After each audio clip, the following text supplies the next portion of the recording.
Okay guys, what's up? So welcome back to my channel. This is Master Tech once again. Okay, so in this video, I will show you how to transcribe or convert Go Transcript test audio into text or words. Okay, so we will use an automatic transcription site that will help us to transcribe easily. Okay, so this site is 100% free and no need to download or purchase anything and has a higher chance of passing in Go Transcript. So what you need here is Gmail account, okay?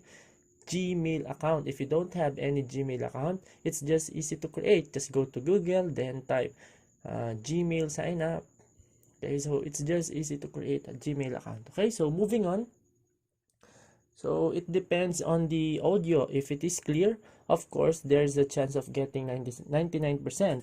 But if it is a horrible audio, just like the previous video in Go Transcript or previous audio in Go Transcript, such a horrible audio and you cannot understand anything, so it is impossible to pass.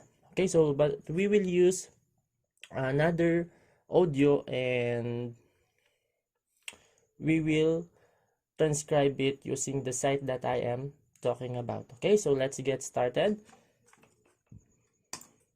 Okay, so first of all, go to google.com.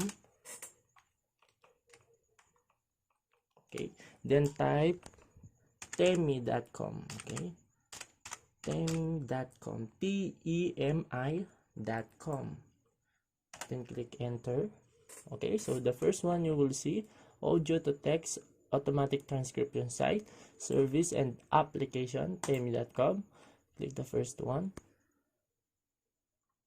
Okay, so speech to text transcription in 5 minutes, advanced speech recognition software. Okay, so this is a legit site, free. So wala kang babayaran dito. So what you need here is only Gmail account, just like what I've said a while ago. Okay, so for example, we are going to select audio or video file na ita-transcribe. Okay, so this one, for example, the previous test in Go Transcript. Okay, so uploading current transcriber test. We're just going to wait it. Okay, so siyempre guys, depende pa rin kung gaano kalinaw yung audio, di ba? Kung malinaw yung audio, so there's a passing rate, no? Higher passing rate. Okay, so kung medyo mahirap intindihin, of course, it's impossible to pass. Pero every month naman nagre-reset yung Go Transcript, di ba? Nag-iiba-iba naman ang audio. So malay mo matsambahan mo na maybe next time it will be a different audio and it will be more clearer than before. Okay, so is your audio clear? Okay, so yes, and then proceed anyway. Okay, so just like what I said a while ago, add your email. Okay, so what will you need is Gmail account. For example, that is the Gmail that I will use, and then click send. Okay, so final step, check email. Okay, so check for a welcome email from Temi. Your transcript will follow in few minutes. Okay, so click OK. So go back to your Gmail account. Okay, so they will email you right away. Okay, so click this one. Welcome to Temi. So in just few minutes, you will receive another email with your transcript. Our editing tool will help you polish any imperfections. Okay, so here's a quick tutorial on how to use the Temi editor thing. Okay, so what will you do is to wait. Okay, wait nyo lang yung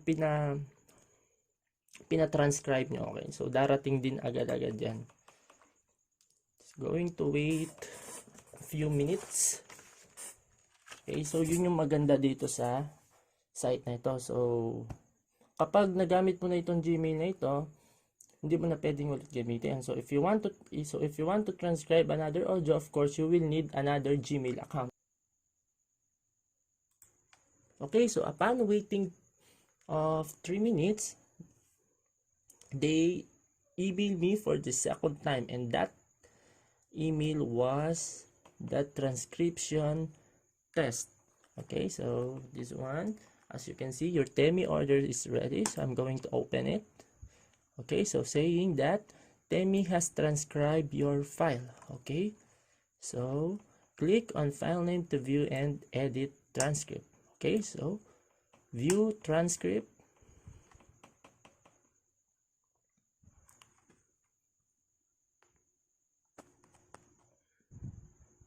Okay, so please enter a password 8 characters long and not commonly used. Okay, just any password. Okay, so I'm going to put any password. Okay, then click save. Okay, so as you can see, this is the script that I ordered. It's free, so wala akong binayaran. Ang tanging sinubmit ko lang is email. So Gmail lang ang kailangan talaga dito. So pakinggan natin kung kaano nga ba ka-accurate. This audio is used for the transcriber test at Go Transcript. It is Friday, the 12th of December 2019 at 6 o'clock in the evening, 6 p.m. Today we'll talk about STDs. A considerable number of cases of STIs have been diagnosed over the last 20 years.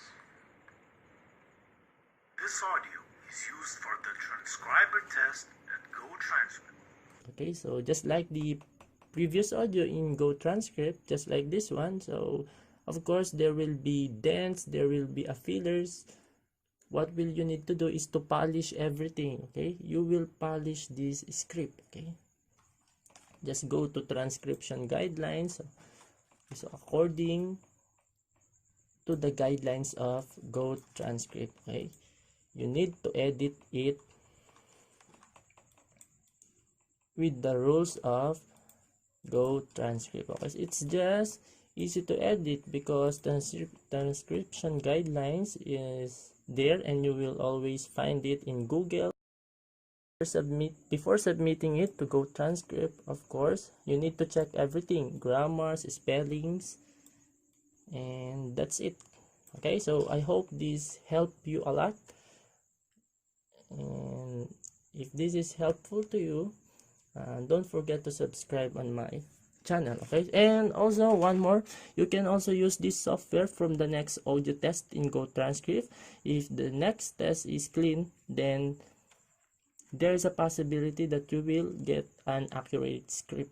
Okay, so if the next audio in Go Transcript is really hard to understand, of course, it is impossible to pass, or it is impossible to get an accurate script. Okay, so I hope this helped you a lot. So God bless and good day.